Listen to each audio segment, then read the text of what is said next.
गर्मी पड़ा करती थी। बारिश ना होने के कारण वहां का जल स्तर काफी कम हो जाता था, इसलिए पंपों में पानी नहीं रहता था। अम्मा, नल का पानी फिर से चला गया। बाल्टी में पानी होगा, उससे जाके नहा ले।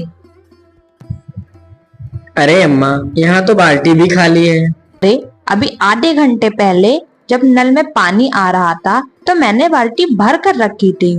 काजल मैडम जी उसी पानी से नहा ली होंगी और हमारा लड़का तो ऐसे ही गंदा रह गया। मैंने भी तो कल शाम में पानी भर कर रखा था और तुम्हारा लड़का तो उस पानी से नहा लिया। मैंने तो कुछ नहीं कहा और हमारी लड़की ने नहा लिया तो बहुत बड़ी आफत आ गई है। जैसे अपनी महारानी लड़की जी से कहो नल से खुद पानी निकाल कर रखा करे नहाने के लिए, वरना लगाऊंगी 2-4 थप्पड़, आ जाएगी अकल ठिकाने। अच्छा, मार के दिखाना, जैसे मेरे पास तो हाथ है नहीं। काजल अपनी नानी के साथ अपने मामा के घर में रहा करती थी। उसके माता और पिता की मृत्यु हो गई। काजल की उसकी मामी से बिल्कुल नहीं बनती थी। उसकी मामी हमेशा यही सोचती थी कि वो यहाँ से चली जाए। काजल के माता पिता के मृत्यु के बाद उसकी मामी उसे अपने घर में साथ नहीं रखना चाहती थी, मगर उसकी नानी उसको वहाँ रखना चाहती थी। रात को जब काजल के मामा घर लौटते हैं तब उर्मिला सारी बातें अपने पति को बताती है। आज तो आपकी भांजी मुझसे लड़ने को तैयार हो गई थी। मैंने उससे बस इतना ही कहा था कि कुएं से पानी आज तू निकाल ले, बस महारानी जी चिढ़ गई और लड़ने लगी। वो तो ये कहो राजू घर पे था, उसने कुएं से पानी निकाल कर मुझे दिया। माँ ने कुछ नहीं कहा। वो तो बस काजल की ही तरफदारी करती हैं, उन्हें मैं कहाँ अच्छी लगूंगी।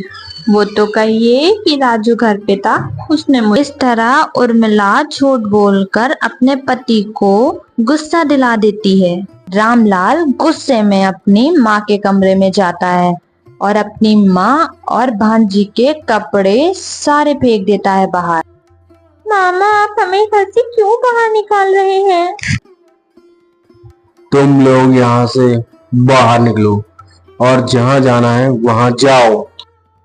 काजल और उसकी नानी सरपंच जी के पास अपने बेटे रामलाल की शिकायत करने पहुंच जाती हैं, लेकिन वे वहां जाते ही देखती हैं कि सरपंच जी को उसकी बहू ने पहले से ही रिश्वत देके अपने पक्ष में करवा लिया है।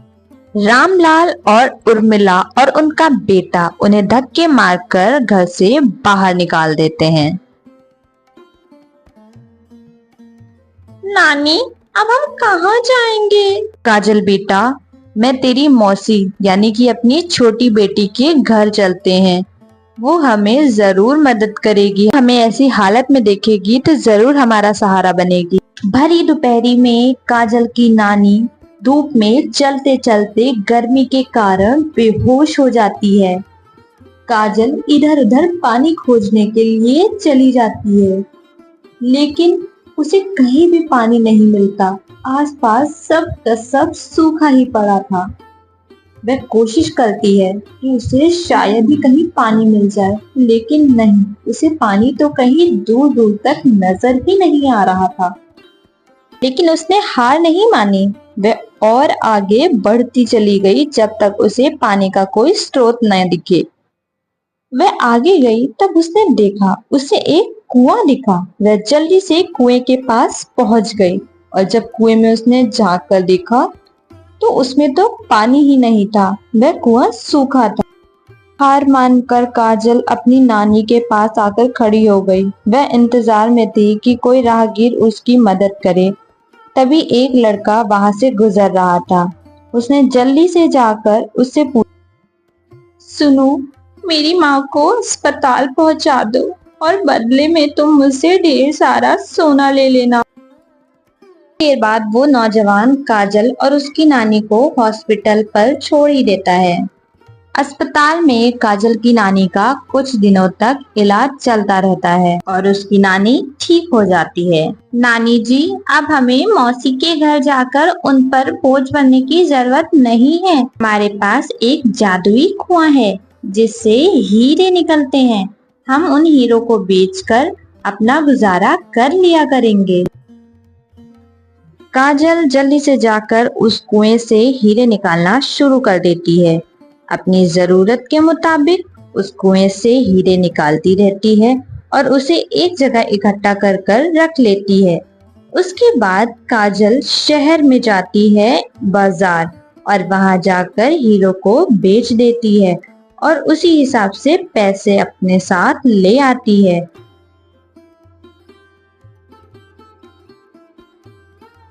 काजल हीरो को बेचकर और घर के जरूरत का सारा सामान लेकर अपने घर पर आ जाती है। वह उस झोपड़ी में सारा सामान अच्छे से लगा देती है। वो नौजवान जब भी उस रास्ते से गुजरता तब वह काजल से मिलकर जरूर जाता था।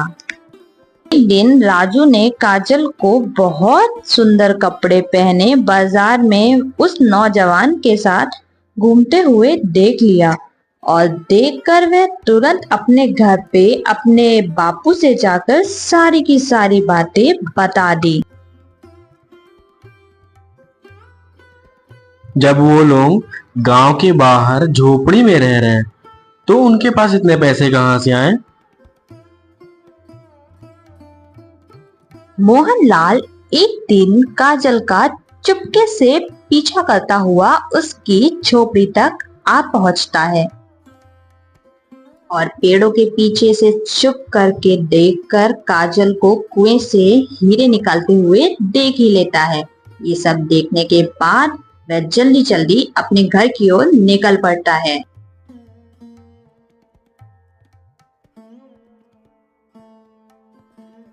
अरे, ये बैलगाड़ी से आप कहाँ जा रहे हैं? जरा मुझे तो बता दीजिए। इतनी रात में आखिर आपको जाना कहाँ है? काजल की झोपड़ी के पास एक कुआं है जिसमें से हीरे निकलते हैं। आज रात हम बैलगाड़ी तैयार करके वहां जाएंगे और वहां से उस कुएं का सारा हीरा ले आएंगे। रात में रामलाल और उसकी पत्नी और बेटा काजल की झोपड़ी के पास चले जाते हैं। जब वो तीनों वहां पहुंचते हैं तब उन दोनों को सोता हुआ पाकर जल्दी जल्दी कुएं में खुदाई करना शुरू कर देते हैं। कुएं में पड़ा हुआ सारा का सारा हीरा निकाल लेते हैं और जल्दी जल्दी अपने बग्गी में लेते हैं। तुम और कुछ लाई हो हीरे भरने के लिए? अरे अब बस करिए, इतने हीरो का क्या करेंगे आप? इतने बहुत हैं। वैसे भी इतने भरने में तो आफत आ गई है। बस अब घर चलिए। रामलाल का परिवार बैलगाड़ी पर हीरो का भार रख कर अपने घर की ओर निकल पड़ता है।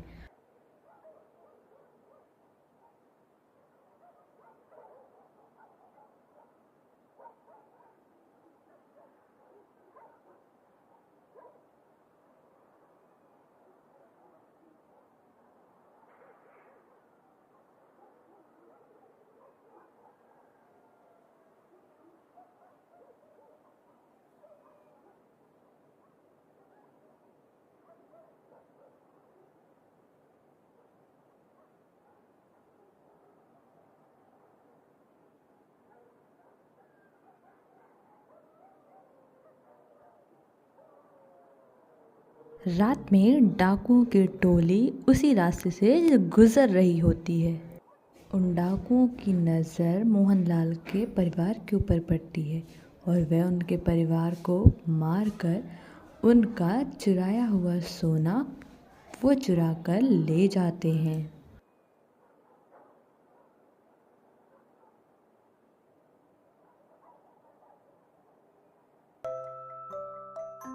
उधर काजल की शादी उस नौजवान से हो जाती है। और वह बहुत अच्छी लाइफ गुजारने लगती है।